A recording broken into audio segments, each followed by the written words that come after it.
Love used to be something that we just stumbled into organically. It was an unplanned collision of timing, chemistry, and of course, circumstance. But in today's day and age, it is starting to feel more like a calculated exchange rather than actual love. You give a little bit of attention and you get validation in return. So when you share a little bit about yourself online, you get a like, a match, or even just a heart emoji. It's gotten to the point that modern romance has actually become optimized. It's more efficient, faster, and somehow now measurable. We have endless options and detailed data about our very desires. For example, height filters, distance limits, preferred interests, Spotify anthems. But in the process of perfecting the system, we have lost something essential to the process, which is the mystery and the uncertainty of a romantic relationship. And uncertainty in a relationship may sound anxiety-inducing, but honestly, I do think it is an essential part of a relationship because that is the humanity when it comes to a romantic relationship. Recently, love doesn't feel like a discovery between two people anymore, more like an active negotiation, especially on the dating scene. And when we talk about finding someone now, it's almost as though we're searching through an endless inventory of people. We build dating profiles like resumes, highlighting our most marketable skills. Emotionally available, 5'11", ambitious, and of course looking for something real. But in a marketplace where everybody is the product, we have to distinguish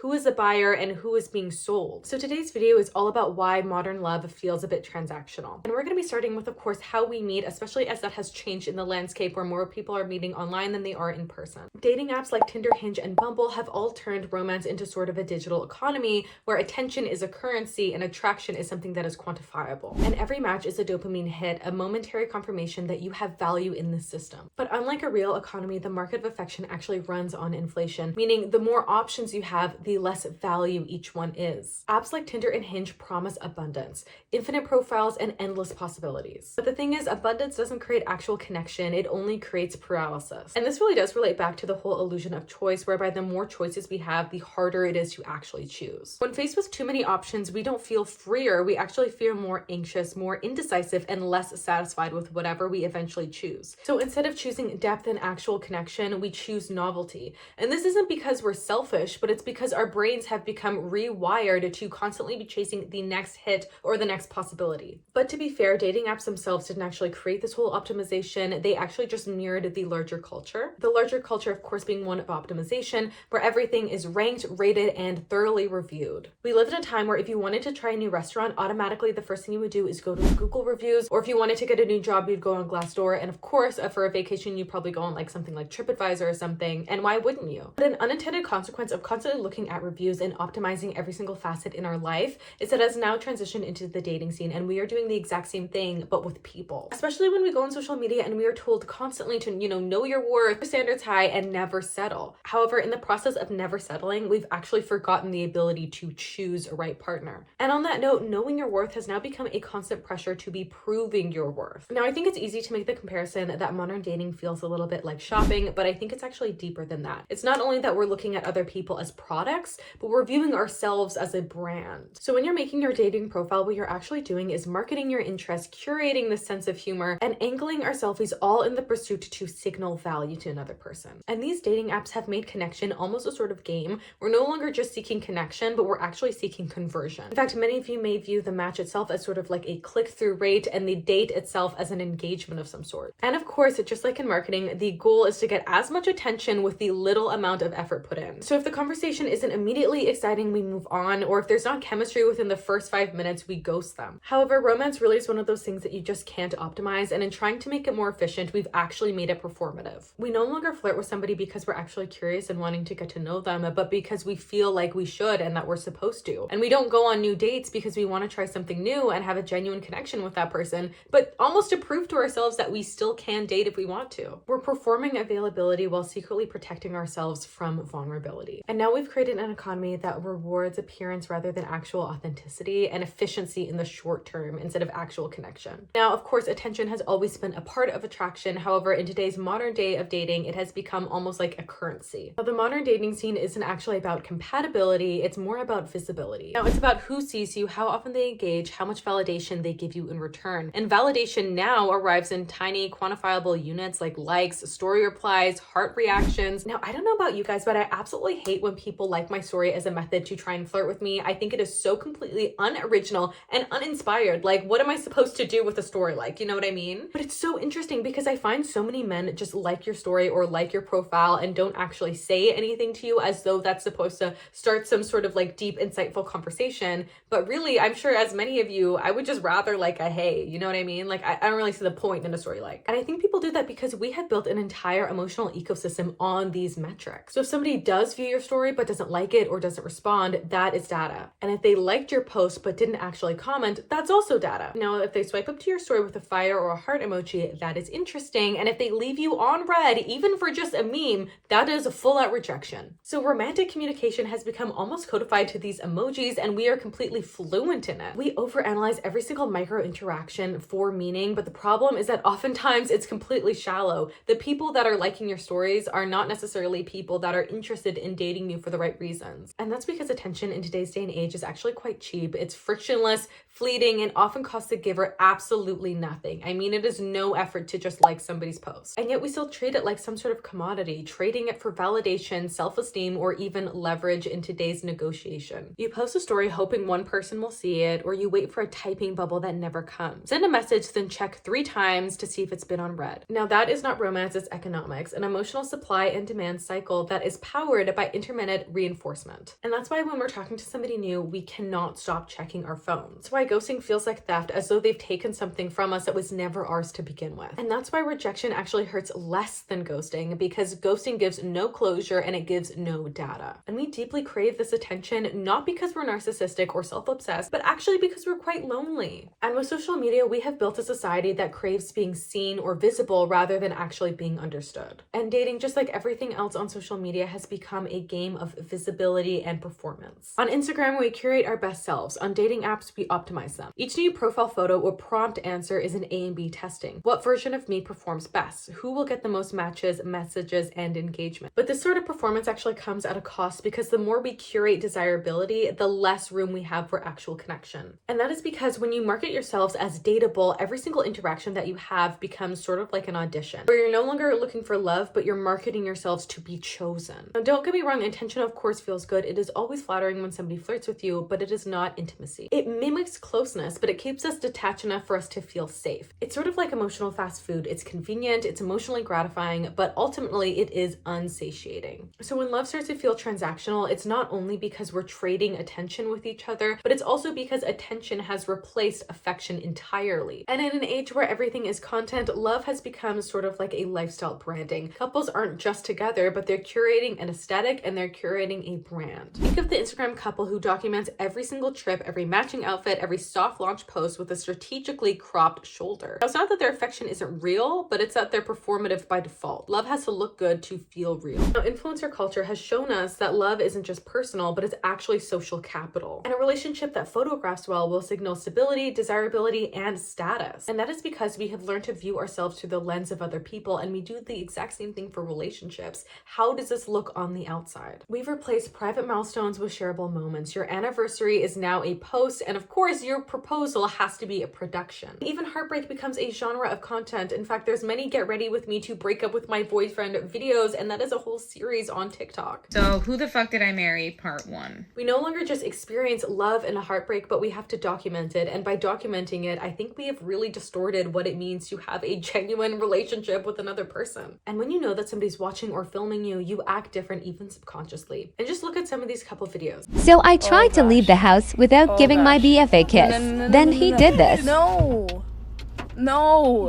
No, I'm not giving you a kiss. His face. I'm sorry, babe. I have to go. Like, there's no way that they actually sincerely act like that. It is so obviously acting to me. It's performative, and quite honestly, it's disrespectful to the relationship. And this sort of insincerity that is promulgated on social media and TikTok shows us that we should be emotionally expressive, but also terrified of emotional exposure and vulnerability itself. We talk about love languages, attachment styles, emotional availability, and the vocabulary of self-awareness is absolutely everywhere. And yet, for all of our insight insights, we are lonelier than ever. Modern love has become more about the presentation of it rather than the actual participation in it. And we're obsessed with the look of having a healthy, balanced, and aesthetically pleasing relationship rather than actually having a relationship. To post vulnerability is now a brand strategy. To say I'm healing is literally a caption template. We commodify even our self-awareness because sincerity sells as long as it's neatly packaged. When everything becomes a performance, it's no wonder that intimacy feels staged. And real love is said to be a mirror where you are able to see your true self through the other person's eyes, but now it's sort of a camera lens where we see ourselves through everybody else's. And there was a time that love meant wondering. Oftentimes you didn't know where someone was or what they were thinking or what they even had for lunch. There was a time that you didn't have access to their every single unfiltered thought or every half joke in their group chat or every time they were bored and decided to open their phone and send you an emoji. Instead, you had to imagine those moments. Mystery used to be a very large part about romance, and now it has been completely eroded. It was a space between knowing and not knowing, and a time when curiosity and longing really grew. But now we text almost constantly, or we'll share our Spotify playlist. You can literally see what the other person is listening to in real time. We'll share our locations and even the passwords on our phone. And there's no anticipation left in a romantic relationship because we feel that we have to disclose almost everything to the other partner. And I feel like we don't really fall in love slowly anymore. I feel like oftentimes first dates are almost like downloading every single thing about the other person as quickly as possible. I've literally had first dates where they disclose everything about their childhood drama, their freaking astrology sign, what they had for lunch, their favorite childhood meal, and some other very intimate details all before the first date was actually over. And this is really not a one-off. This has happened multiple times, and I feel like it's because we have confused transparency for intimacy. We feel as though we have to disclose everything at once to actually know the other person. But really, transparency just gives you sort of like an itemized snapshot of the other person. However, intimacy is the longing and wanting to know more. And without the gap or the slight uncertainty, desire starts to fade very quickly, because really it is curiosity that keeps us wanting to reach towards the other person and get to know them more. It's what keeps us attracted to the other person. And it really is the unknown that makes us feel alive, and that is why novelty and spontaneity are essential in keeping the spark alive in long-term relationships. However, in our quest for certainty, we have killed the very thing that makes romantic relationships exciting, and we've replaced mystery with monitoring. We check receipts, read statuses, analyze response times. We always know, and knowing everything doesn't make us feel safe. It actually makes us restless. And I've actually found it quite strange because the more connected or the more things that we know about the other person, the less enchanted we feel. And that is because infatuation or longing for another person actually requires distance. And romantic relationships really do thrive when we have unanswered questions or quiet moments between us, and of course the possibility that the other person might surprise us. And in our quest for the optimization of love, we have created a world where we hyper communicate. Now, if you know the other person's every single waking thought, there is simply nothing left to the imagination. And perhaps that's a little bit why modern love feels transactional, because we have lost the wonder that surrounds romantic relationships. We've traded suspense for security, and in doing so, we've become a little bit too predictable. Now, I'm definitely not saying that the opposite of this relationship is healthy, and that is a relationship that is characterized by like breadcrumbing another person, ghosting them, or having all of these sort of emotionally manipulative games. But if you overshare with your romantic partner, you're constantly texting them throughout the day, you have all of their passwords to all of their social media accounts, or even their location, it really weighs on your relationship, not only because it removes the sense of wonder and the unpredictable, but also because, it's a little bit borderline unhealthy. And I think we all have to allow our other partners to be independent from our relationship with them. Because if you allow yourself to be completely consumed by your relationship and you lose your independence, it can result in a very unhealthy relationship. And of course, a loss of community. What happens when you guys break up? Where are you going to go if you've, shoot off all your friends in pursuit of the sky? And I really do think that kind of culminates with the idea that love is transactional, because if you only view your partner not as an individual, but as an extension of you, you're looking at them solely for the value that they provide and not as a person independent of yourself. Now, if I could only describe modern dating as one phrase, that would be low effort. We say we want a meaningful connection, but we're actually scared to have a meaningful connection. We regard this as, protecting our peace or not becoming too attached to this person. But really, we're just scared of what it means to be in an intimate and loving relationship. Now, sure, you can tell yourself that you're protecting your peace or you're just not chasing people, but I think really underneath all those lies is a sense of exhaustion. We're tired of investing in people who disappear. We're tired of caring more than the other person, and we're tired of being too much in a world that rewards being unbothered. And so we decided to adapt, and I think this is really where the whole nonchalant culture has come in as a way to protect ourselves against that. Because now we only give enough information to make ourselves feel safe, and we don't say anything that can be weaponized against us. So instead, we mirror the energy that we were given, we text back in equal intervals, and we avoid saying, I miss you first. And our emotional restraint has become sort of a defense mechanism. It is a way for us to stay in control when the reality is that we feel quite uncertain. However, obviously this restraint comes with a very significant cost. When love has a sort of power imbalance, vulnerability becomes a weakness that will set into your relationship. So instead, we don't ask each other, how can I deepen my understanding of you? Instead, we just ask ourselves, how can we win? And dating has really turned into a constant calculation. How much interest is too much interest? How soon is too soon? And how honest is too honest? And even rejection has become strategic. We ghost when we don't feel like we want to explain, or we breadcrumb when we don't want to commit to another person. And it's sort of like keeping somebody on hold or even a tab on your browser. They're open, but they're just not attended. And I really don't think that is because we're heartless or anybody is a bad person. I think that we have just trained ourselves to believing that the person who cares less in the relationship holds all the power. But really, I don't think that power imbalances should be a part of any healthy relationship. And I really don't think that just not caring or caring too much changes your power dynamic. And I think at the end of the day, no matter how much you care or pretend not to care, we are all just afraid of committing to the wrong person or wasting time or getting hurt. So instead of being vulnerable and actually getting to know the person, we instead armor ourselves with being nonchalant and pretending like we don't care in the other person, even if we actually do. So we flirt through memes, express interest through reaction emojis, and communicate through subtext. Because if we were actually direct and said things like, I like you,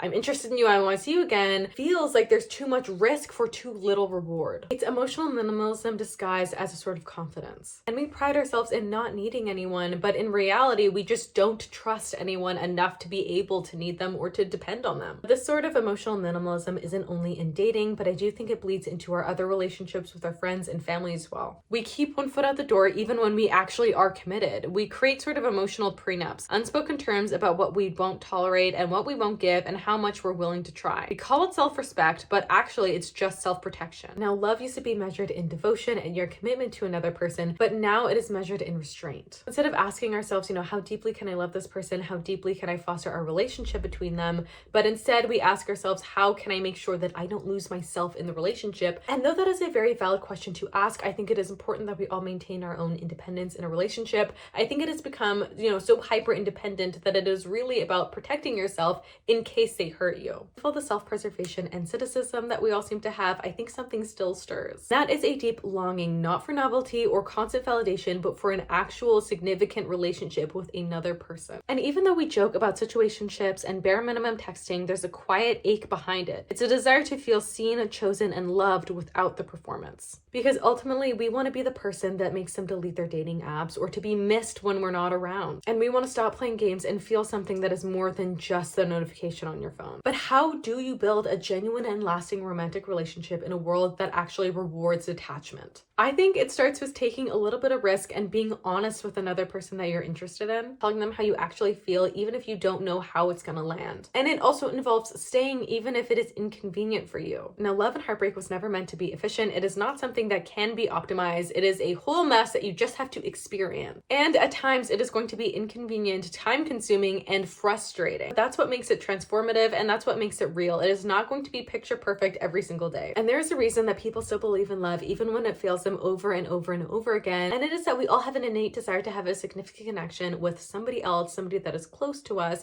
and to know us and to know them. And that isn't something that you can optimize, not something you can make more efficient, or anything that you could intuitively know from a swipe on Tinder. And love today feels like it's sort of like a marketplace because we've essentially made it one. We filled it with profiles, algorithms, and data points that promise compatibility but can't manufacture chemistry. And I honestly believe that behind every single profile is a person that wants to be chosen for something more than just your Instagram highlight reel. So perhaps it's not the case that love itself has become transactional, but rather that we look at it through the same logical lens where we want to have, a high return on investment, low effort, and efficiency. But of course, love was never meant to make sense. It is not something that you can even make more efficient or even optimize it. It is supposed to move you and to challenge you to be a better person. Now, unfortunately, we can't just undo the systems that we live in, the systems that reward detachment and being nonchalant above actual actual sincerity, but we can choose how and when we want to actually participate in them. So maybe instead of downloading Tinder, a better idea might be to try and meet somebody organically through some sort of community event. So for example, if you're interested in reading and reading is important to you, go to a local book club and see if you can find somebody else that perhaps is compatible with you. Now, I understand meeting somebody organically, especially if you are outside of school, is definitely a feat. It is not something that comes easily, but I do think it requires you to put yourself out there and to put yourself